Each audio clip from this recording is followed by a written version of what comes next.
Bismillahirrahmanirrahim. Alhamdulillahirabbil alamin.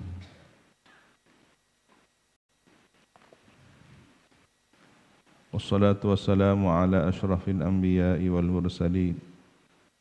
Sayyidina Muhammadin wa ala alihi wa sahbihi ajma'in.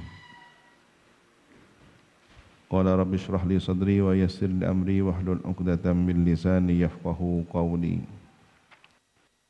Amma ba'du wa bisanadil muttasil ila Abi Zakaria ya Muhyiddin Yahya bin Syaraf an-Nawawi Dimashqi fi kitabih Riyadhis Shalihin rahimahullahu ta'ala wa nafa'ana bihi wa bi ulumihi wa bi asrarihi wa bi asrari sa'iris salihin ila an qala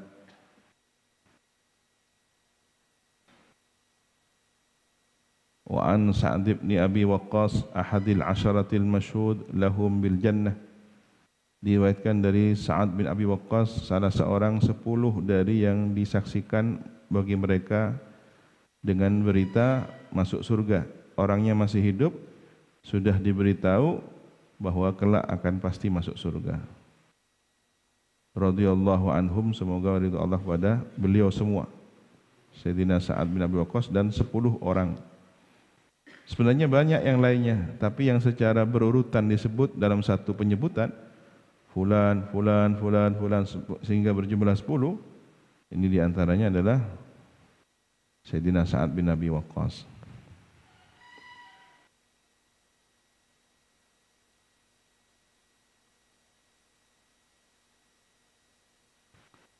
Ada Sayyidina Umar, ada Sayyidina Zubair, al-ashrah al-mubasysyaruna bil jannah.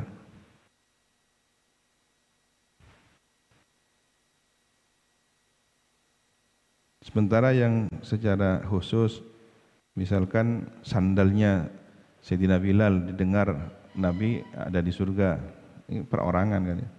Tapi yang satu sebutan langsung disebut ya, Sayyidina Abu Bakar, Sayyidina Umar, Sayyidina Uthman, Sayyidina Ali, Sayyidina Zubair, Sayyidina Talhah, Sayyidina Abdurrahman bin Auf, Sayyidina Sa'id bin Zaid, Sayyidina Sa'ad bin Abi Waqqas,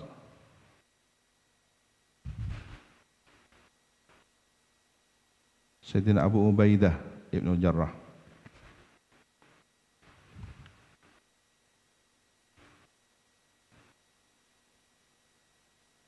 Langsung Nabi menyebutkan dalam satu hadis langsung,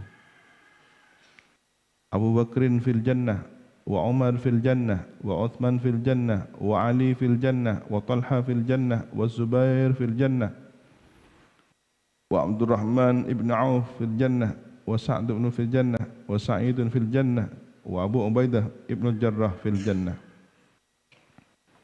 Tetapi bukan kemudian setelah mendapatkan bisyarah berita gembira beliau semaunya, tidak, malah tambah takut pada Allah.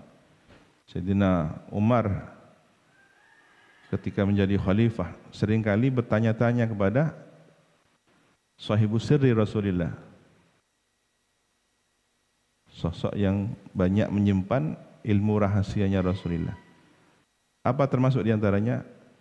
Mengenal nama-nama orang munafik, daftar nama-nama orang munafik di Madinah. Siapa beliau? Hudzaifah ibnul Yaman, Sayyidina Hudzaifah. Setiap kali ada orang wafat, diam-diam Sayyidina Umar bertanya, datang enggak Hudzaifah ibn Yaman, ikut sholat tidak? Kalau ternyata tidak datang, Sayyidina Umar tidak mau menyolati, khawatir orang yang meninggal ini termasuk orang munafik. Bahkan beliau bertanya, ya Hudzaifah, apakah saya ada dalam daftar nama itu? Sayyidina Umar yang sudah al-mubasysyaruna bil jannah, tapi saking hati-hatinya tidak mau euforia lupa diri. Wah, saya sudah dapat bisyarah dari Nabi, kalau perlu tidak usah sholat ya, ada jaminan masuk surga. Tidak begitu, tambah takut.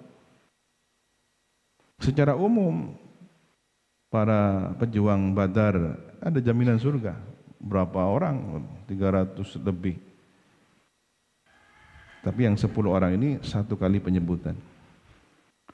Qala berkata siapa Sa'ad bin Abi Waqqas, ja'ani Rasulullah sallallahu alaihi wasallam ya'uduni am hajjatil wada. Datang kepadaku siapa baginda Rasulullah sallallahu alaihi wasallam mengunjungiku. Biasanya ya'udu itu dalam kondisi sakit. Pada tahun haji wada. Min waja'in karena sebab sakit ishtaddabi yang sangat menimpaku. Jadi beliau tertimpa sakit.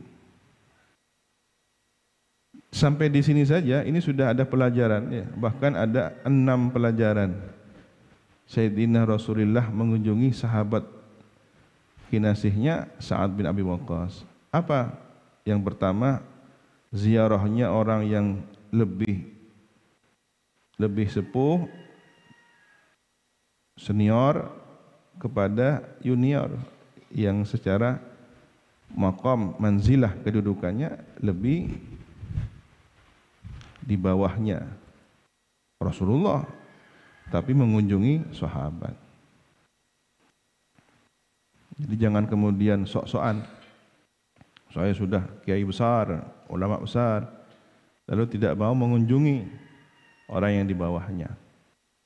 Tentu dengan alasan merasa sudah besar.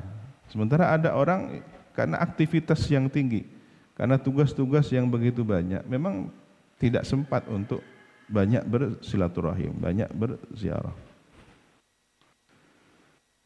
Tapi menjadi istimewa ketika ada orang yang sudah pada level al-kabir, para pembesar tokoh dalam keagamaan masih sempat untuk nyambangi. Ini sudah keistimewaan. Kayak As'ad terkenal ahli silaturahim, ahli ziarah. Dan ini karakter ini terwariskan kepada putra-putri beliau. Rata-rata ahli ziarah.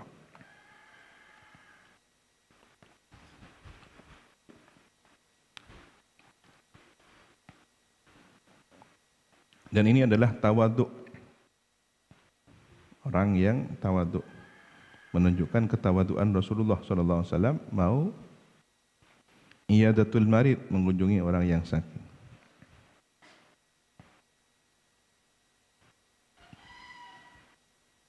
Kemudian pelajaran yang kedua,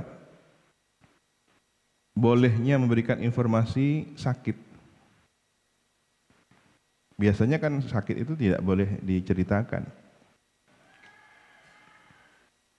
Nikmat jangan sembarangan diceritakan. Sakit jangan sembarangan diceritakan.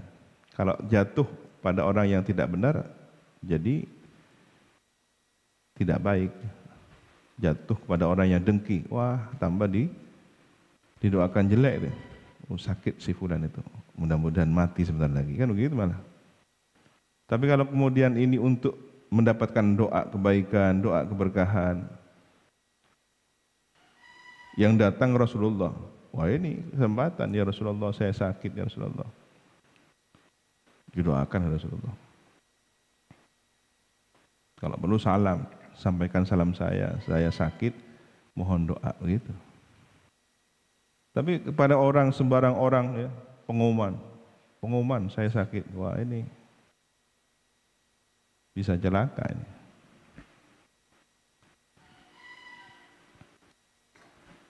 Dan ini termasuk strategi ya, ada perang batin, serangan batin. Ketika musuh yang mencari informasi diam-diam nguping, gimana? Sakit enggak? Oh sakit. Capok berarti. Depak tang seher gitu malah. Jadi alasan untuk semakin gencar melawan.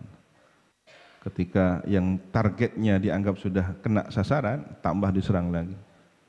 Tapi ketika orang yang diserang ternyata sehat walafiat, segar bugar, ini kan tambah membuat kekesalan dan boleh jadi patah arang. Sudah diserang malah tambah sehat walafiat.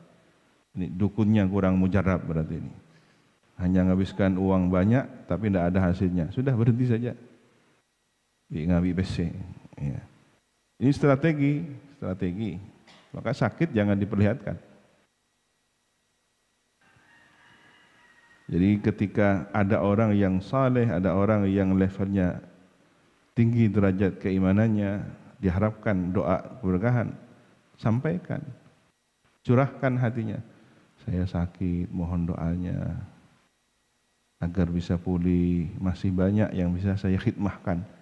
Mudah-mudahan saya bisa menebus dosa saya, tambahnya umur jadi tambahnya taubat. Nah, gitu.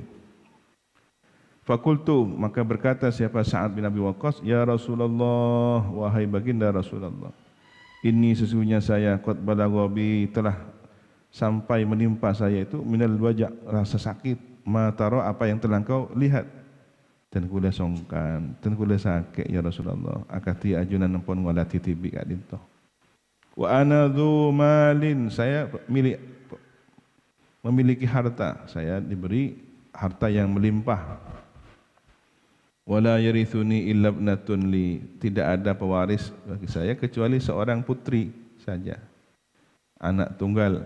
Afa atasaddaqu bi thulutsai mali, apakah saya akan mensedekahkan sepertiga harta saya? Qala la, Nabi menjawab jangan, tidak. Qultu, saya berkata fasyatr, separuhnya ya Rasulullah, kalau tidak sepertiganya, syatrnya, separuh harta saya.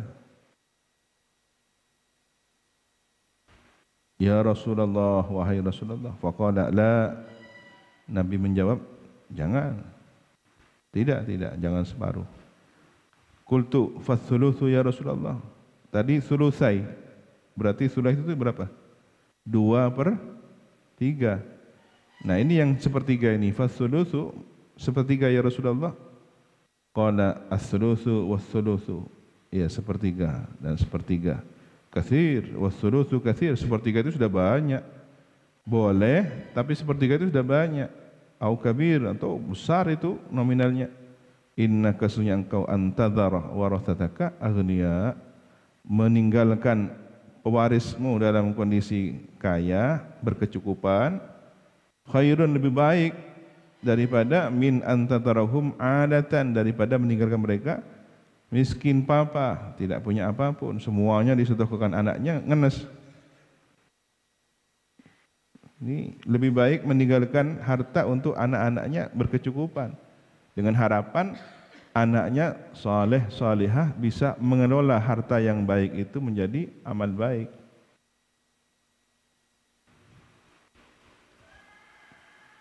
Artinya jangan dermawan, jangan kemudian loss dan tanpa perhitungan, nggak ada remnya. Semuanya saya gunakan untuk fisabilillah, untuk anak saya, Allah, saya pasrahkan kepada Allah. Levelnya beda. Khusus kepada Sayyidina Sa'ad ini dan orang-orang yang dipandang kondisinya sama dengan Sayyidina Sa'ad, tentu standar sepertiga sudah banyak katanya Rasulullah.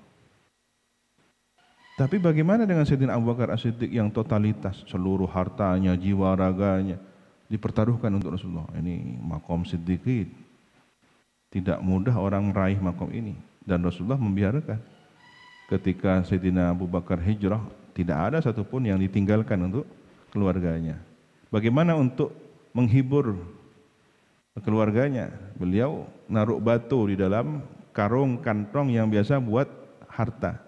Ketika ayahnya yang sudah sepuh, Abi Quhafah, nama beliau kan Abdullah, ayahnya berkuliah Abi Quhafah, ayahnya Quhafah, punya anak Quhafah, Abu Quhafah.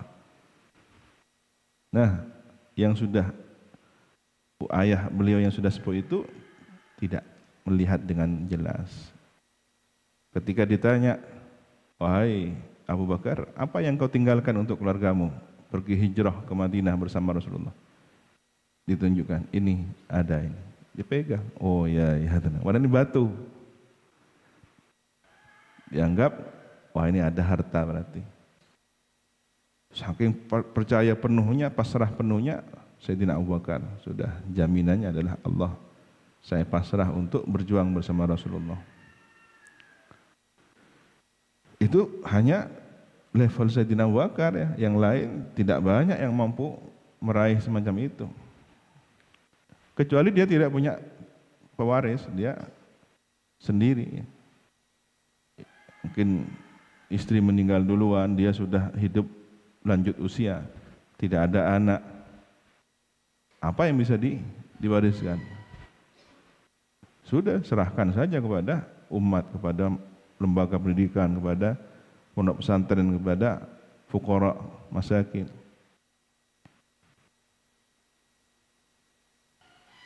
Ada wasiat biasanya. Nah, kalau orang Islam punya tujuan, meskipun dia melimpah harta, tapi bisa diwariskan. Tapi orang yang tidak beriman, ada beberapa informasi bahwa di negara-negara maju seperti di Eropa, di Swedia, Swiss, saking kaya rayanya dan tidak ada yang mewarisi karena dia mungkin selama hidupnya tidak pernah terikat dengan suatu pernikahan. Mau melampiaskan nafsu seksualnya tinggal menggunakan uangnya saja, berzina, gonta-ganti pasangan. Mau hidup ini, untuk melampiaskan jiwa sebagai orang tua cukup mengangkat anak,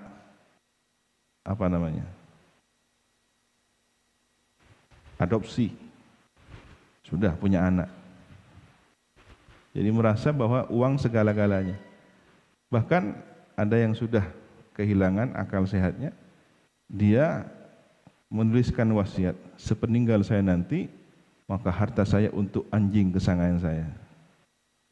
Rumahnya untuk anjingnya, mobilnya untuk anjingnya, kemudian bayaran bagi perawat anjing ini setiap bulan, sudah ada semua. Manusia mewariskan kekayaannya kepada anjing. Anjing yang jadi tuan rumahnya. Dia bisa menyewa manusia. Itu peradaban macam apa yang terjadi kalau sudah begitu. Berbeda dengan Islam dengan ajarannya yang penuh rahmat, kemanusiaan, akal sehat, ya. Jadi sepertiga itu banyak. Lebih baik meninggalkan harta yang cukup untuk anak-anaknya daripada membiarkan mereka nulis alatan, adah, fuqara yatakaffafunan nas, meminta-minta pada manusia. Pada kemudian anak keturunannya nanti ngemis, tinggalkan warisan yang cukup. Wa innaka lan tunfiqa nafaqatan tabtaghi biha wajhallah. Dan sesungguhnya engkau tidak akan bisa menafkahkan suatu nafkah yang kau harapkan dengan nafkah itu wajah Allah, semata-mata mengharap ridho Allah, illa melainkan ujirta alaiha, diberi pahala engkau atas nafkah itu, hatta ma taj'alu fi imra'atika, sehingga apa yang kau sedekahkan pada istrimu.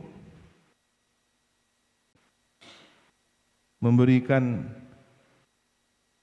nafkah bulanan atau memberikan sesuap nasi ke istri itu sudah sedekah. Jadi kenapa kemudian memikirkan yang jauh tapi yang dekat tidak dipikirkan?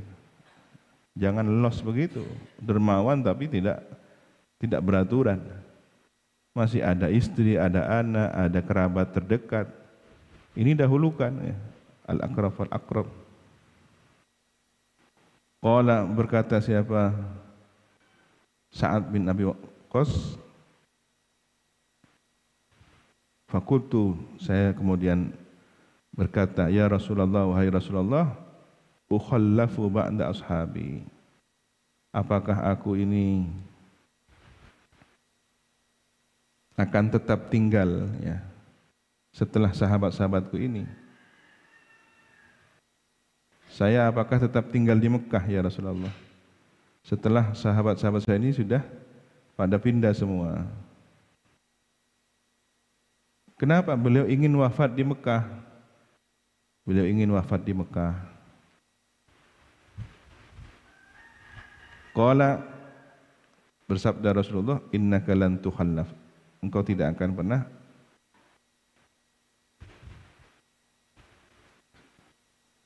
bisa tinggal lama. Jadi tidak akan lama usianya. Fata'mal amalan tabtaghi bihi wajh Allah. Maka beramallah engkau amal yang kau harapkan dengan amal itu semata-mata karena Allah. Illa statta bihi darajatan wa rif'atan.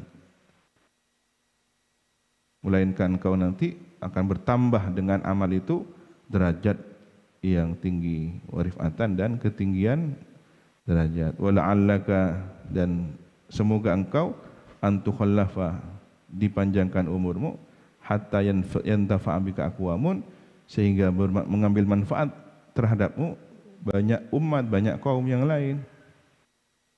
Wa yudarra bika akharun,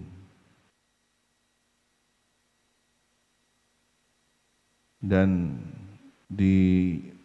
menjadi bahaya sebab engkau yang lain. Ini pentingnya doa panjang umur dan amal baik, ya. Jangan cuma minta panjang umur, tapi minta berkah umur. Allahumma mdi li ashabi hijratahum, ya Allah, imdi, sempurnakanlah hijratahum, hijrahnya, li ashabi, untuk sahabat-sahabatku, hijratahum, hijrahnya mereka. Wa la taruddahum ala aqabihim, jangan kembalikan mereka ke belakang, jangan kembali ke rumah asalnya, tidak mau hijrah. Lakinil ba'isu Sa'd bin Khawlah rathalahu, tetapi kemudian ada orang yang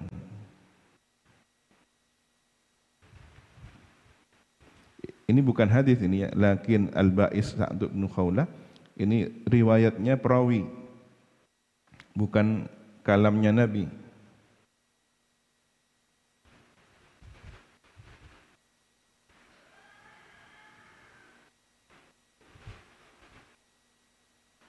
Rasa Rasulullah sallallahu alaihi wasallam an mata bi Makkah. Jadi sudah melihat ada tanda-tanda sakit parah dan akan wafat di Mekah. Tidak akan lama lagi usianya Sa'ad bin Abi Waqqas.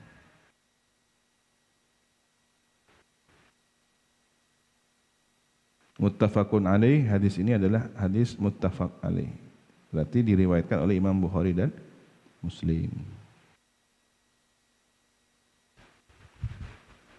Wa an Abi Hurairah Abdurrahman bin Sakhir radhiyallahu anhu qala ila akhir hadis, wallahu subhanahu wa ta'ala a'lam bissawab. Rabbi zidni ilma, rabbi zidni ilma.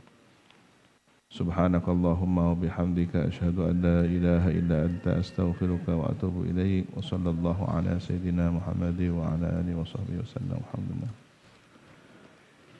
Ya Rabbana a'tarafna bi annana iqtarafna wa annana asrafna ala ladha asrafna fatub alayna tawbah tawsil li kulli hawbah wastur lana al-awrati wa aminir rawati.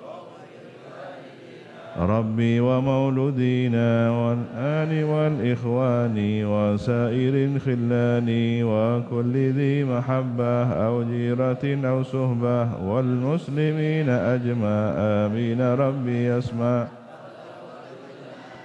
لا باكتساب منا من مصطفى الرسول نهضى بكل سور صلى وسلم ربي عليه عدا حبي وآله وصحبه عدد قص الصحب والحمد لله في البدء والتناهي. السلام عليكم ورحمة الله وبركاته. توكلوا على الله.